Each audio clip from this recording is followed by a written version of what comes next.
SDPI ಪಕ್ಷದ youth wing Young ಡೆಮಾಕ್ರಾಟ್ಸ್ ಈಗ ಏನು ದೇಶಾದ್ಯಂತ ಮತ್ತು ರಾಜ್ಯಾದ್ಯಂತ ಕೂಡ ಈಗ ಒಂದು ಹೊಸ ವಿಂಗ್ ಆರಂಭ ಆಗ್ತಾ ಇರುವಂಥದ್ದು. ಸೊ ಇದ್ರ ಬಗ್ಗೆ ಮಾತಾಡಲಿಕ್ಕೆ SDPI ರಾಜ್ಯಾಧ್ಯಕ್ಷ ಅಬ್ದುಲ್ ಮಜೀದ್ ನಮ್ಮ ಜೊತೆ ಇದ್ದಾರೆ. ಅವ್ರನ್ನ ಮಾತಾಡ್ತಾನೆ. ಸರ್, ಇವಾಗ ನಿಮ್ಮದು ಯಂಗ್ ಡೆಮಾಕ್ರಾಟಿಕ್ ಯೂತ್ ವಿಂಗ್ ಈಗ ಸ್ಟಾರ್ಟ್ ಆಗ್ತಾ ಇದೆ. ಇಲ್ಲೂ ಕೂಡ ದಕ್ಷಿಣ ಕನ್ನಡ ಜಿಲ್ಲೆಯಲ್ಲೂ ಕೂಡ ಅದರ ಎಲ್ಲ ಪದಾಧಿಕಾರಿಗಳ ಆಯ್ಕೆ ಸಮಾವೇಶ ಎಲ್ಲ ಮಾಡ್ತಾ ಇದ್ರಿ. ಅಂದರೆ ಏನು ಕಾನ್ಸೆಪ್ಟ್ ಇದೆ ಯಾಕೆಂತ ಹೇಳಿದರೆ, ಈಗ ನಿಮ್ಮದು ಯೂತ್ ವಿಂಗ್ ಅಂತ ಇದ್ದಿದ್ದು PFI ಅಂತ ಹೇಳಿ ಎಲ್ಲ ಗೊತ್ತಿದ್ದಂಥ ವಿಚಾರ. ಸೊ ಈಗ PFI ಬ್ಯಾನ್ ಆದ ನಂತರ ಈ ಒಂದು ನಡೆನ ಹೇಗೆ ಅಂತ ನೋಡಿ, ಸೋಷಿಯಲ್ ಡೆಮೊಕ್ರೆಟಿಕ್ ಪಾರ್ಟಿ ಆಫ್ ಇಂಡಿಯಾಕ್ಕೆ ಈ ಹಿಂದೆ ಯಾವುದೇ ಯೂತ್ ವಿಂಗ್ ಇರಲಿಲ್ಲ. PFI ಇದರ ಯೂತ್ ವಿಂಗ್ ಅನ್ನೋಂಥದ್ದು ಸುಳ್ಳು, ಅದಲ್ಲ. ಅವರು ವಿಷಾದಾರಿತವಾಗಿ ಕೆಲವು ವಿಚಾರಗಳಲ್ಲಿ ಬೆಂಬಲ ಕೊಟ್ಟಿರ್ಬೋದು, ಅದು ಬೇರೆ ವಿಚಾರ. Social democratic party of India 17-18 ವರ್ಷದಲ್ಲಿ ಹಿಂದೆ ಆರಂಭವಾದಾಗ ಹೆಚ್ಚಿನವರು ಯುವಕರೇ ಇದ್ದರು. ಮ್ಯಾಕ್ಸಿಮಮ್ ಅದರಲ್ಲಿ 75% 80% ಯುವಕರೇ ಇದ್ದಿದ್ದು. ಹಾಗಾಗಿ ನಮಗೆ ಒಂದು ಯುವ ಘಟಕ ಆಗ ಅವಶ್ಯಕತೆ ಕಂಡಿರಲಿಲ್ಲ. ಈಗ 18 ವರ್ಷ ಆದಾಗ ಏನು ಆಗ ಪಕ್ಷಕ್ಕೆ ಬಂದವರು ಈಗೆಲ್ಲ ಅವರು ಏಜ್ ಆಗಿ ಎಬೋವ್ 40ಗೆ ಹೋದರು.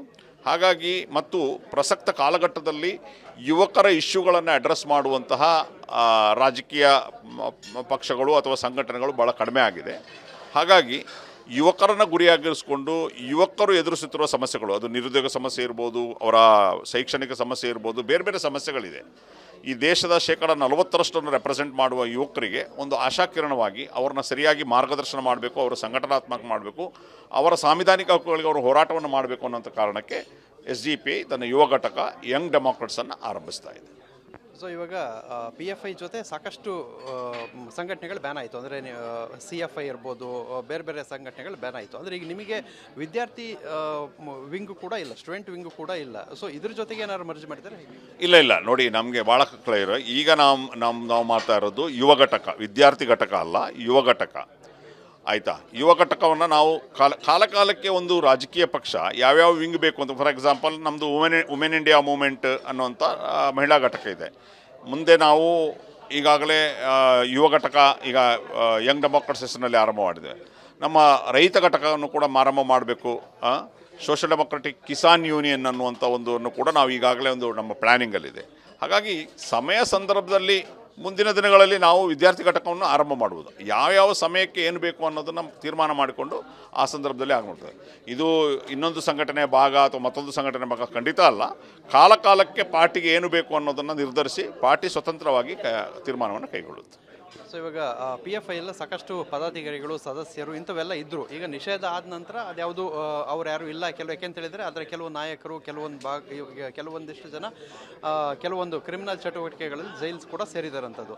ಅಂದರೆ ಈಗ ಹೊರಗಿರುವಂಥ ಪದಾಧಿಕಾರಿಗಳು ಇಂಥವ್ರನ್ನ ಯಾರು ಇಲ್ಲಿ ಅವಕಾಶ ಉಂಟಾ, ಹೇಗೆ? ಖಂಡಿತ ಇಲ್ಲ. ನೋಡಿ, ನಾನು ಹೇಳುವಂಥದ್ದು ಇದು ಸ್ವತಂತ್ರವಾದಂತಹ ಒಂದು ಯುವ ಸಂಘಟನೆ. ಇದರಲ್ಲಿ ನಾವು ಹೊಸ ಜನರನ್ನು ರಿಕ್ರೂಟ್ ಮಾಡಿಕೊಂಡು ಹೊಸ ನಾಯಕತ್ವವನ್ನು ಕೊಡುವಂಥ ಒಂದು ಕೆಲಸವನ್ನು ಮಾಡ್ತೇವೆ.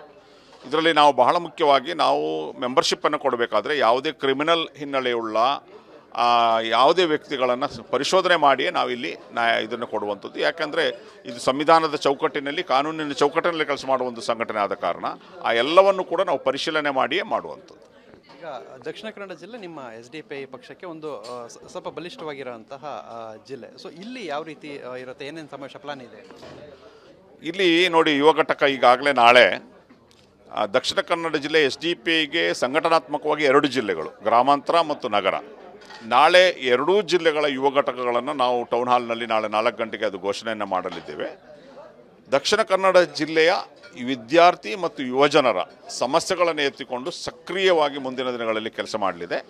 ತಳಮಟ್ಟದಲ್ಲಿ ನಾವು ಇದನ್ನು ಕೊಂಡು ಹೋಗ್ತೇವೆ, ಅಪ್ ಟು ಬೂತ್ವರೆಗೂ ಹೋಗ್ತೇವೆ. ಅದೇ ರೀತಿ ಕಾಲೇಜುಗಳು, ಯೂನಿವರ್ಸಿಟಿಗಳಲ್ಲಿ, ಕ್ಯಾಂಪಸ್ಗಳಲ್ಲೂ ಕೂಡ ಕಮಿಟಿಗಳನ್ನು ನಾವು ಆರಂಭ ಮಾಡ್ತೇವೆ. ಸೊ ಇದಿಷ್ಟು SDPI ರಾಜ್ಯಾಧ್ಯಕ್ಷ ಅಂತ ಅಬ್ದುಲ್ ಮಜೀದ್ ಅವರ ಮಾತುಗಳು. ಕ್ಯಾಮ್ರಾಮನ್ ವಿಲ್ಫ್ರೆಡ್ ಜೊತೆ ಪೃಥ್ವಿರಾಜ್ ಬೊಮ್ಮನಾಕೆರೆ, TV9 ಮಂಗಳೂರು.